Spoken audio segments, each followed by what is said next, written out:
Hello guys, कैसे आप सभी लोग। बुक ऑफ स्ट्राइक के एक और एपिसोड के साथ हाजिर हो। तो जैसा कि लास्ट एपिसोड में हम सभी ने देखा था, वो तीनों ओल्ड लेडी मिलके खुद को सेल्फ डिस्ट्रैक्ट कर देता है, जिस वजह से वहाँ पर एक जबरदस्त धमाका होती है। और फिर हमें दिखाया जाता है उस धमाके के अंदर बहुत ज्यादा लाइटनिंग पावर होती है। शायद से ये अंगफू फैंगली के एनर्जी वेव है। तो फिर उस धमाके की वजह से वहाँ पर बहुत ज्यादा कोहरे ही कोहरे हो जाती है। और फिर वो कोहरे हटने के बाद हमें दिखाया जाता है वहाँ पर तो एक बहुत ही बड़ा गड्ढा बन गया था, क्योंकि जब वहाँ पर एक रेडियंट स्टेज की एक्सपर्ट खुद को सेल्फ डिस्ट्रैक्ट करता है, वहाँ पर इतनी बड़ी गड्ढा हो नहीं थी, लेकिन उस गड्ढे के अंदर से बहुत सारी लाइटनिंग एनर्जी निकल रहा था। तो फिर मैरीवुड के हाउस लॉर्ड अपने सामने इतनी बड़े गड्ढा को देखते हुए कहता है, क्या ऐसा हो सकता है, हमारे ग्रैंड एल्डर मारा गया। लेकिन तभी हांगफू फैंगली उसके पीछे आ जाती है और फिर अपने मुंह से खून की उल्टियाँ करने लगती है।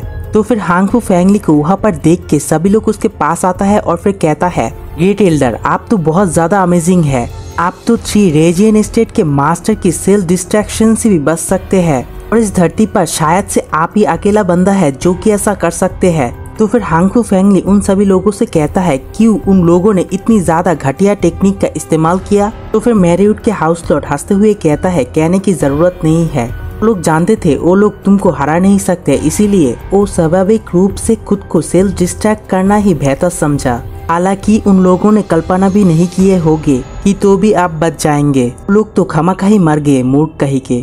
तो फिर हांगफू फैंगली कहता है, नहीं, एक रेडियंट स्टेज की एक्सपर्ट खुद की लाइफ को एक सोने की तरह मूल्यवान समझती है, और एक छोटी सी कारण के लिए वो खुद को सेल्फ डिस्ट्रैक्ट नहीं कर सकता है, क्योंकि रेडियंट स्टेज के अंदर कल्टीवेट करना इतनी भी ज्यादा आसान बात नहीं है। अगर वो सभी लोग अपनी लाइफ के एंड में नहीं होता तो फिर वो लोग कभी भी अपने आप को सेल्फ डिस्ट्रैक्ट नहीं करता। वो तीनों रेडियंट स्टेज के एक्सपर्ट है और उनके पीछे वायु फॉर्मेशन है, और वो लोग जानते थे अगर वो लोग भागना चाहता तो भी वो लोग भाग नहीं सकते, क्योंकि मैं उन लोगों को ऐसे नहीं जाने दे सकता था।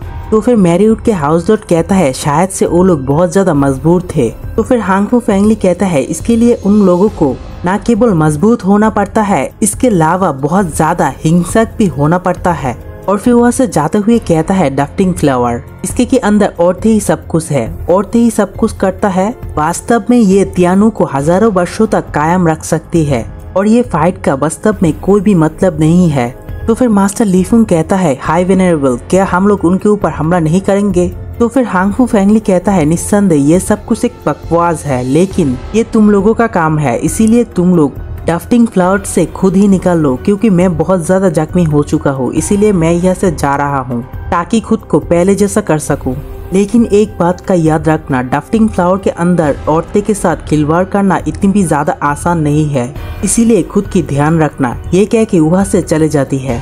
फिर मास्टर लीफुंग हांगफू फैंगली को वहाँ से जाता हुआ देख के पिल्किंग हॉल से कहता है, ब्रदर यांगोंग, अब हम कैसे इसे संभालेंगे। फिर मास्टर यांगोंग कहता है, मुझसे मत पूछो, ये बिल्कुल शिद्दत है।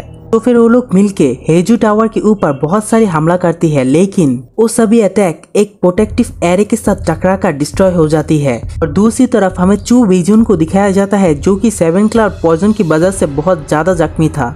और जैसे ही उसे होश आने लगता है, तभी किनकाई आन टाओ से कहता है, आन टाओ, ग्रैंडमदर होश में आ चुका है। तो फिर आन टाओ किनकाई से कहता है, ग्रैंडमदर की चोटें अब स्टेबल हो चुका है, लेकिन तो फिर किनकाई कहता है, लेकिन क्या आन टाओ, बात सिर्फ इतनी है, इस 7 क्लाउड पॉइजन को मेरे ताकत के साथ डिटॉक्सिफाई नहीं किया जा सकता है, इस वजह से चू वेजुन को जल्द से जल्द इसका एंटीडोट देना पड़ेगा। तो फिर किनकाई कहता है, अब हमें क्या करना चाहिए। पिल्किंग हॉल के लोग हमारी गेट के बाहर है, क्या हमें अब बाहर जाके उनके अंदर किसी को किडनैप करके उनसे 7 क्लाउड पॉइजन की एंटीडोट मांगना चाहिए। तो फिर डूडन कहता है, चिंता मत करो किनकाई, पहले तो सिर्फ मेडिसिन हॉल के पास खुद का एंटीडोट था, लेकिन अब और भी है जिसके पास 7 क्लाउड पॉइजन की एंटीडोट है। ये मत भूलिए, जू फैन ने 1000 पील फेस्टिवल के अंदर 7 क्लाउड पॉइजन के एंटीडोट को बना लिया था, और फिर उसकी वजह से दादी और चाची और हम सभी बहन भी बच गए थे। और अब पिल्किंग हॉल के मेडिसिन किंग लू फैमिली के अंदर चले गए हैं।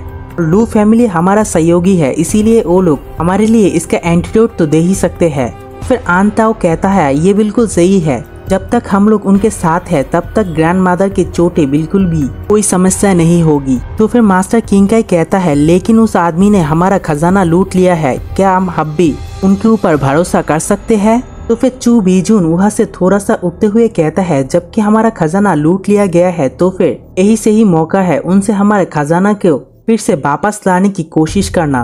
लेकिन अगर उसने मना कर दिया, इतना कहने के बाद फिर से वो बीमार पड़ने लगता है, जिस वजह से मास्टर डूडेन आगे आकर उसे सहारा देती है। जहाँ पर चू बीजुन कहता है अगर लोग आगे बढ़ना चाहते हैं और हम ड्राफ्टिंग फ्लावर के लोग सरवाइव करना चाहते हैं तो फिर हमें इतनी ज्यादा इसके बारे में परवाह नहीं कर सकते हैं, क्योंकि अब इस समय हमें सचमुच इस सहयोगी की जरूरत है।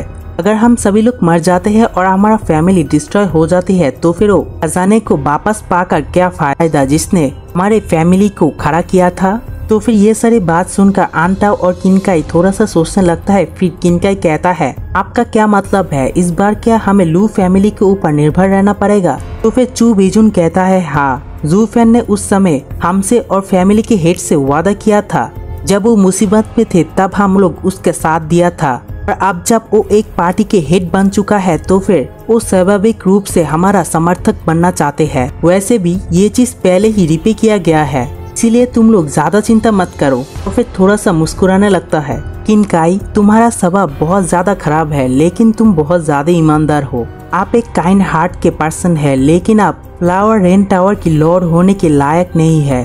ड्राफ्टिंग फ्लावर के लीडर होने के नाते हमें अच्छी भविष्य और हमारी फैमिली को हजारों सालों तक आगे बढ़ाने के लिए जो कुछ करना लगे वो करने की सक्षम होना चाहिए। ड्राफ्टिंग फ्लावर के लॉर्ड होने के नाते खुद को थोड़ा बहुत लालची होना पड़ेगा और अपनी नर्जों को वर्तमान समय से आगे तक सोचना चाहिए। प्रतिष्ठा और फेमस चीज हमें सिर्फ नीचे ही दबा के रखेंगे। वैसे अभी अभी क्या हुआ जो कि बाहर इतना ज्यादा हंगामा हो रहा है। तो फिर डैन भागते हुए आता है और फिर कहता है बाहर बहुत ज्यादा बुरा हो रहा है, तीनों हाउस के लॉर्ड मिलकर हमारे ऊपर हमला कर दिया है, तीनों हाउस के लॉर्ड मिलकर हमारे ऊपर हमला कर दिया है। ये कह के जमीन के ऊपर धड़ाम से गिर जाता है। तो फिर चू बीजुन डूडेन से पूछता है हमारी वो तीनों मास्टर का क्या हुआ। तो फिर डैन कहता है आंगफू फैंगली के साथ फाइट के दौरान वो तीनों खुद को सेल्फ डिस्ट्रैक्ट कर लिया और मर गया। और फिर ये सुनने के बाद चू बीजुन तो बहुत ज्यादा शॉक्ड हो जाती है और फिर अपने मुंह से खून की उल्टियां करते हुए कहता है दादी आप ऐसा नहीं कर सकते थे। तो फिर उसे संभालने के लिए डूडेन और किनकाई आगे आने लगती है, लेकिन चू बीजुन उन दोनों को रोकते हुए कहता है ये मेरी गलती थी जो उन तीनों की मरने की कारण बन गई थी। और फिर बहुत ज्यादा रोने वाला शक्ल लेते हुए कहता है अगर मैंने लू फैमिली की चेतावनी को गंभीर रूप में से देखता और पहले से ही खुद के डिफेंस के लिए उनके पास चला जाता तो फिर इस चीज का नतीजा कुछ और ही होता। ऐसा कैसे हो सकता है, वो तीनों मास्टर ड्राफ्टिंग फ्लावर को बचाने के लिए खुद ही अपने आप को सेक्रीफाइस कर दिया। तो फिर हमारे ग्रैंड मास्टर चू बीजुन के इसी बात के साथ ये वाला वीडियो यहीं पर एंड करूंगा। नेक्स्ट वीडियो 2 घंटे के बाद आएंगे, तब तक के चैनल को सब्सक्राइब कर दो।